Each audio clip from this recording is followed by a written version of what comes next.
Jamaica, an island nation known for its beautiful beaches and vibrant culture, has a dark side to its politics.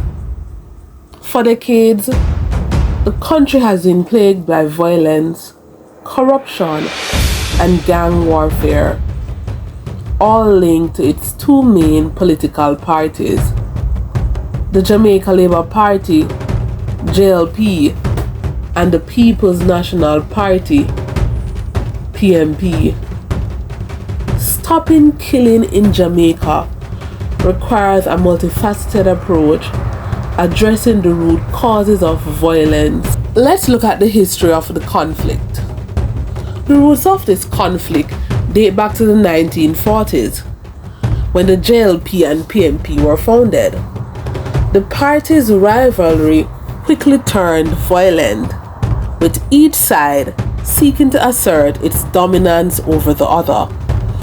This violence escalated in the 1960s with the formation of what we call Garrison Communities. These neighborhoods are controlled by one party or the other, often through intimidation and violence. The Garrison Communities have become a breeding ground for violence. Let me explain why. These Garrison Communities have become a staple of Jamaican politics. They are housing developments built by the government, but controlled by local politicians who reward loyalty with jobs, contracts, and protection. In return, residents are expected to vote for the ruling party and defend their community against rival parties. The role of gangs and corruption. Gangs have long been involved in Jamaican politics, often serving as enforcers for local politicians.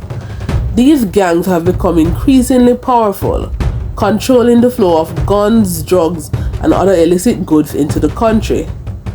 Corruption is rampant, with politicians and law enforcement officials often turning a blind eye to gang activity in exchange for bribes and other favors. Despite the challenges, there are signs of hope.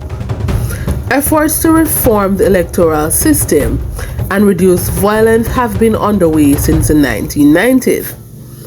Additionally, civil society, organizations, and community leaders are working to promote peace and reconciliation in affected communities. Here are some key reforms needed. Electoral reform. Implementing proportional representation and other electoral reforms to reduce the influence of Garrison communities. Also, community development.